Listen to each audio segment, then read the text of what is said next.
Boa noite. Que a graça e a paz do Senhor sejam com todos os presentes. Amém? Bem, todos vocês que estão nos visitando, sejam muito bem-vindos a essa noite tão especial em que nos reunimos aqui para celebrar aquele que foi, com toda certeza, o maior acontecimento na história da humanidade. O nascimento do nosso Senhor e Salvador, Jesus Cristo. Bem, a verdade é que nem todos concordam com isso.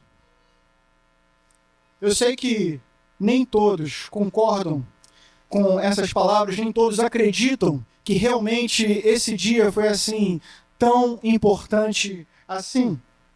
Talvez você não enxergue tanta importância do Natal. Talvez essa data seja apenas mais uma data no seu calendário. Mais uma data para reunir a família. Mais uma data para reunir os amigos e confraternizar. Talvez para você tanto faz se a gente vai fazer ou não vai fazer menção sobre Jesus. Mas ainda assim eu queria te convidar a refletir um pouco mais sobre a importância de Cristo e também sobre a importância do Natal. Porque a verdade é que a gente só consegue medir a importância de um acontecimento quando a gente consegue entender as implicações deste acontecimento.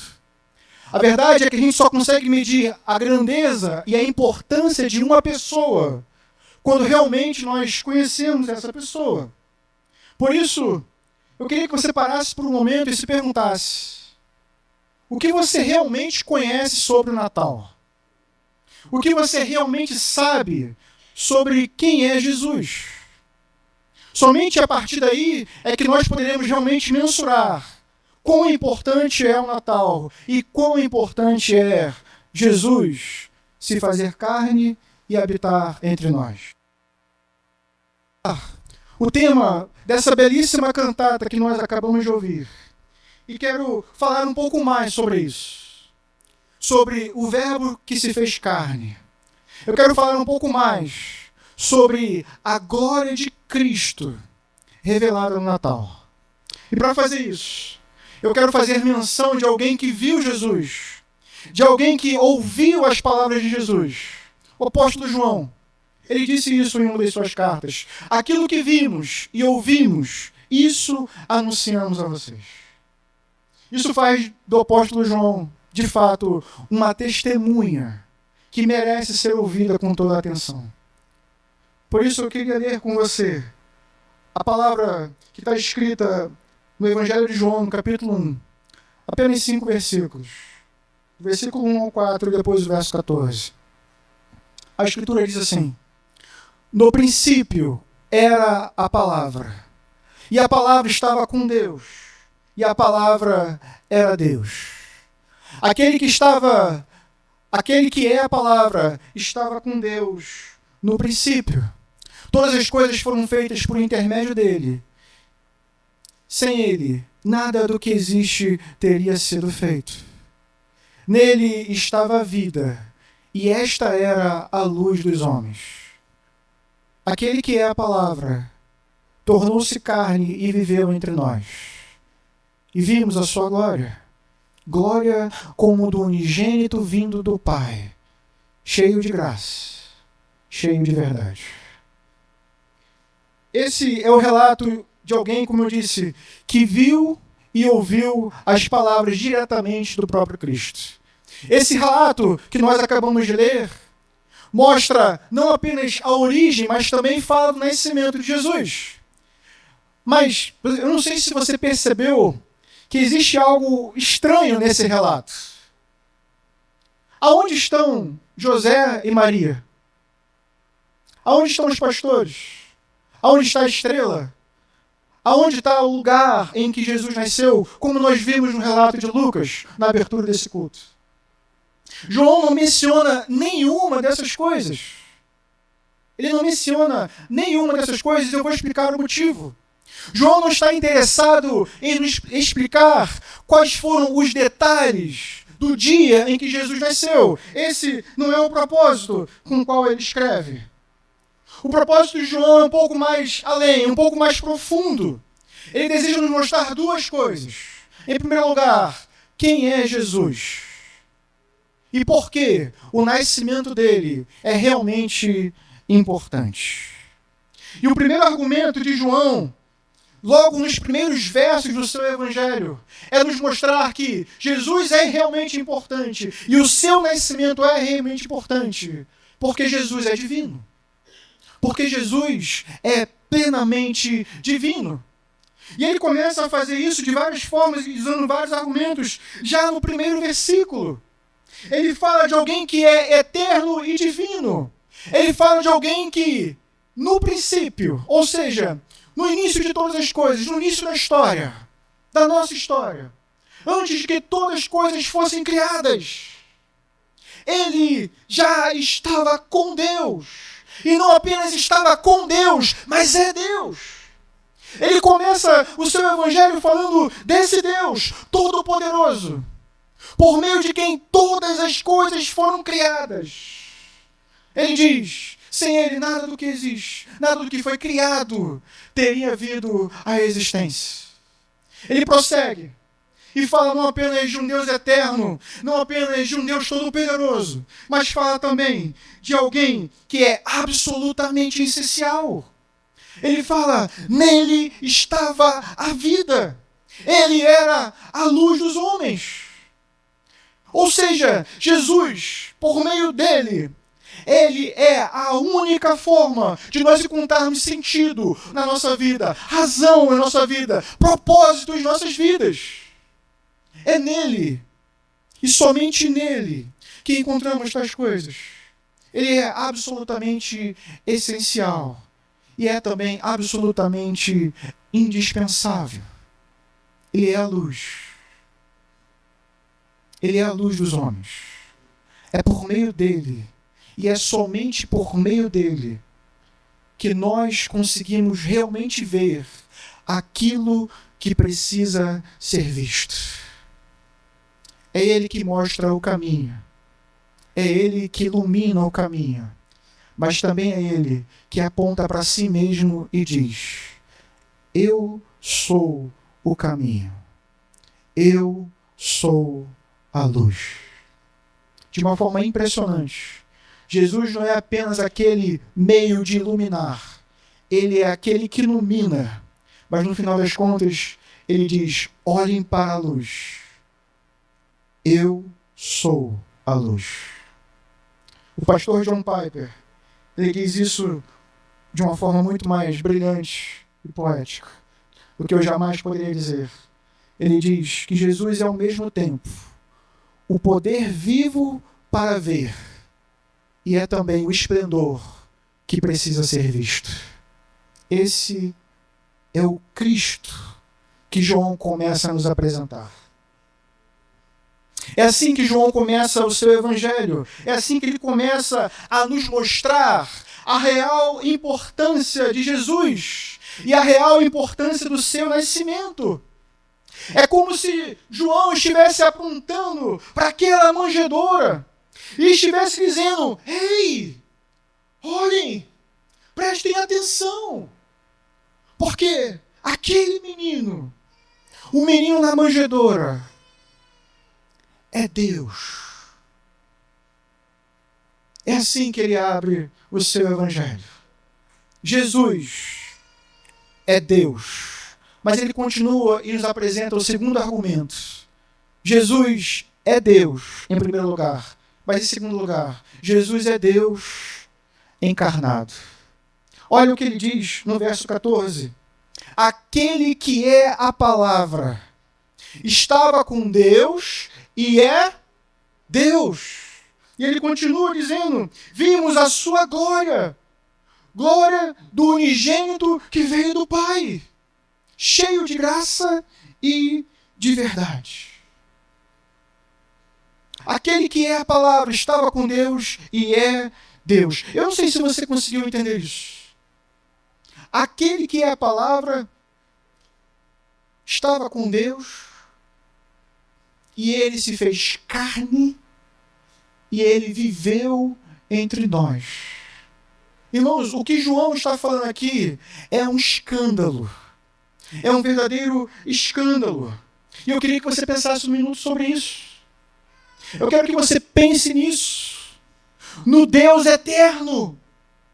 No Deus que é infinito. No Deus imanente e transcendente. Esse Deus imutável, cheio de glória, cheio de poder, cheio de majestade. É desse Deus que ele está falando. E ele está nos dizendo que esse Deus eterno, cheio de poder, cheio de glória divina, veio ao mundo como um homem.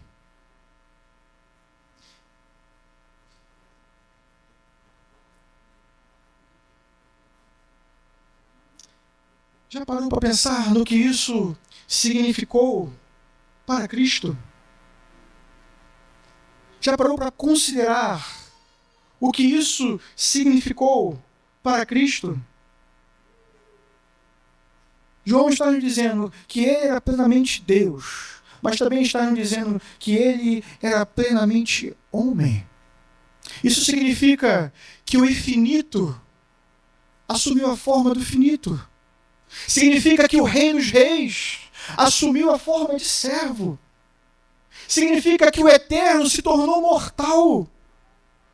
Significa que Deus se tornou um homem. E às vezes a gente não consegue entender as implicações disso, primeiro para ele. O que isso significou para ele. E eu queria te ajudar a pensar rapidamente sobre isso. Pare um pouco e pense na sua vida, na sua realidade. Você trocaria a sua posição, o seu lugar, com um mendigo na rua? Você abriria a mão das suas posses para viver como um homem miserável?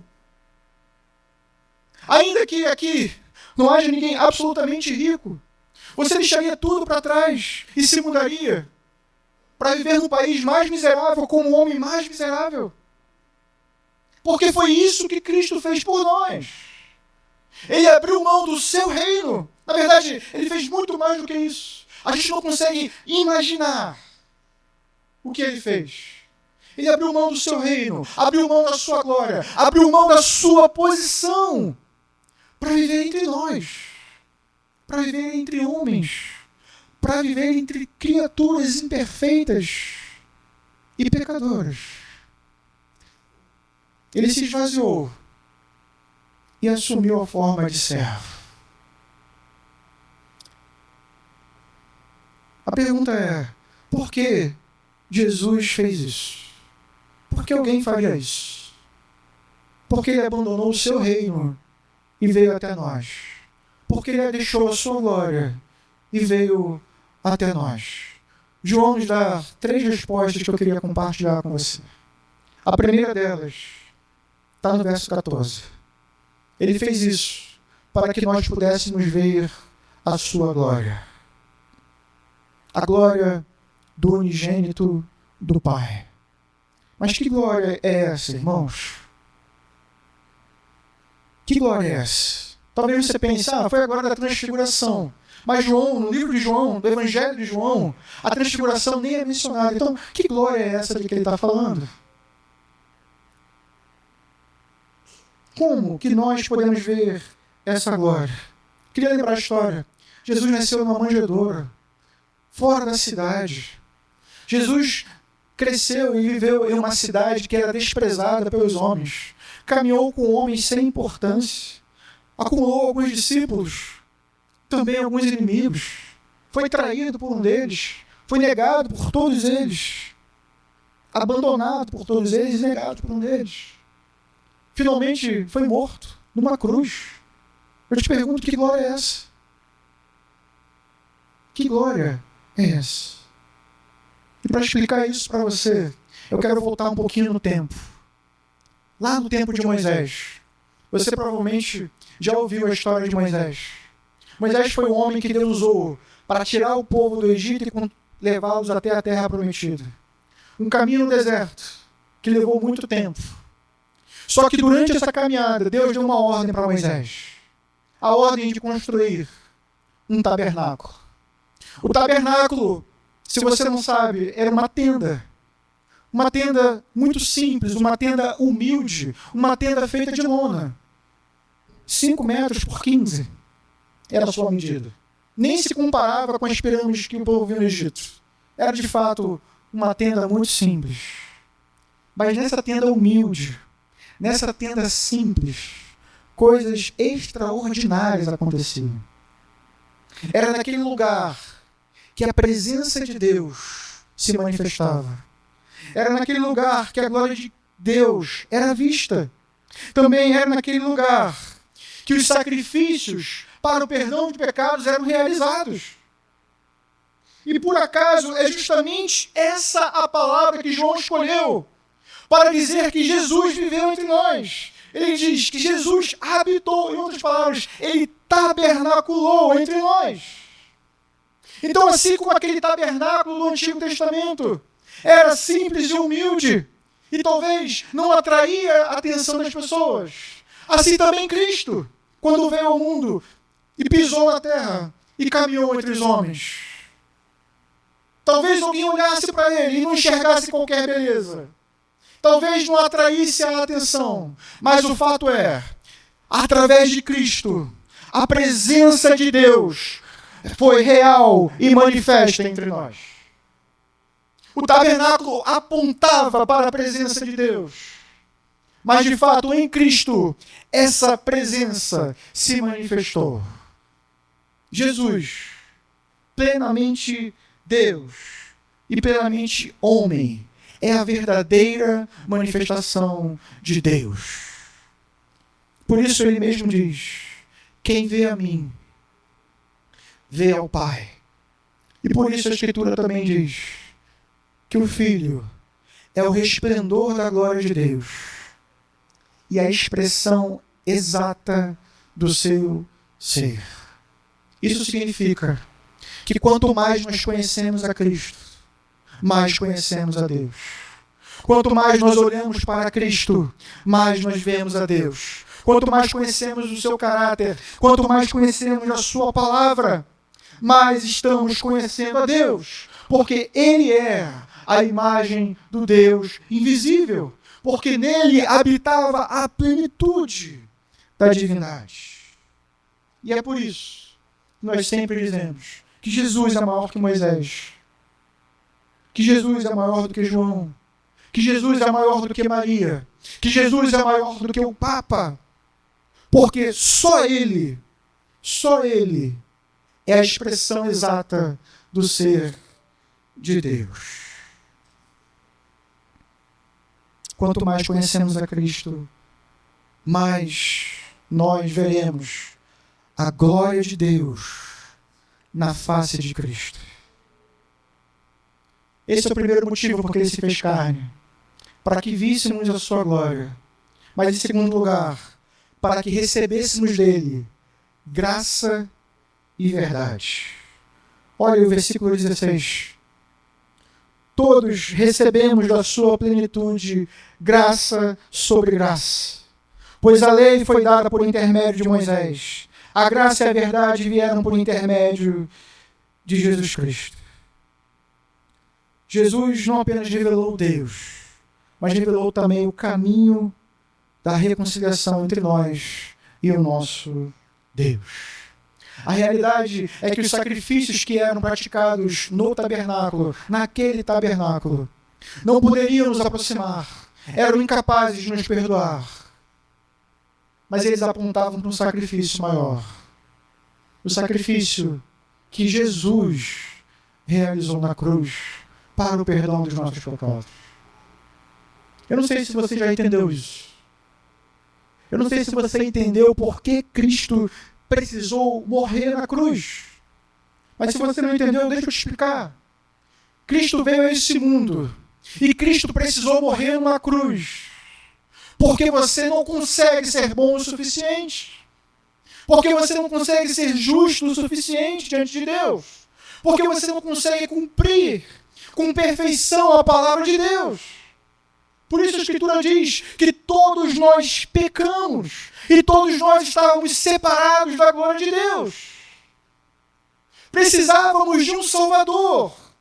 Precisávamos de alguém que fizesse por nós aquilo que eu e você jamais conseguiríamos fazer. Abra a sua Bíblia e veja de Gênesis até o Novo Testamento quantos homens viveram, quantos homens tentaram, mas nenhum deles foi capaz de cumprir perfeitamente e plenamente aquilo que Deus exige de nós. É por isso que Jesus se fez carne. Foi por isso que ele precisou vir a este mundo. Foi por isso que ele viveu entre nós. Para que o caminho finalmente fosse inaugurado. Para que homens perdidos fossem reencontrados. Para que os mortos pudessem ter vida. Para que aqueles que caminhavam em trevas pudessem finalmente ver a luz dos homens. Nele estava a vida. Ele é a luz, o caminho, a verdade, a vida. É por meio dele, somente por meio dele, que nós podemos ser salvos. É por isso que Jesus veio. É por isso que ele sofreu como sofreu. É por isso que ele morreu numa cruz. Para que nós pudéssemos ser salvos. Para que as ovelhas perdidas pudessem ser encontradas. Foi por isso que o justo morreu no lugar dos injustos. Ele se fez pobre para que eu e você nos tornássemos ricos. Ele se fez maldição em nosso lugar para que eu e você pudéssemos nos tornarmos filhos de Deus. João diz isso no seu Evangelho. A todos aqueles que o receberam, deu-lhes o direito de serem chamados filhos de Deus. É por isso que ele veio. Para nos mostrar a sua glória. Para nos fazer alvos da verdade e da graça. Mas também para revelar o tamanho do amor de Deus por nós. João vai dizer: Deus amou o mundo de tal maneira que deu o seu Filho unigênito, para que todo que nele crer não pereça, mas tenha a vida eterna. Eu queria que você entendesse isso. Estamos falando do Natal, mas existe uma estreita ligação entre o Natal e a Páscoa. E essa ligação é Jesus. Ele nasceu para morrer em nosso lugar e em nosso favor. Por isso a canção diz: glória a Deus nas alturas, paz na terra entre os homens, a quem Ele quer bem. Se você quer conhecer o tamanho do amor de Deus por você, lembre-se disso. Ele se fez carne e habitou entre nós, cheio de graça e de verdade. Vimos a sua glória, glória como a do unigênito do Pai. Cristo morreu, Cristo nasceu e Cristo morreu, para que eu e você pudéssemos ser também filhos de Deus. Eu queria deixar apenas 4 aplicações para você. Em primeiro lugar, olhe para Cristo como Ele realmente é. Jesus é plenamente Deus, plenamente homem. Jesus é o caminho, a verdade e a vida. Eu e você somos chamados a responder à mensagem do Evangelho. Em segundo lugar, confie na graça de Jesus. Deposite a sua fé em Jesus e finalmente torne-se um filho de Deus. E uma vez que faça isso, finalmente adore ao Senhor com gratidão. O Natal é sobre isso. É um convite à adoração. Façamos coro com os anjos. Louvemos ao Senhor. Graças a Deus. porque Ele veio e morreu por nós. Deus abençoe a todos.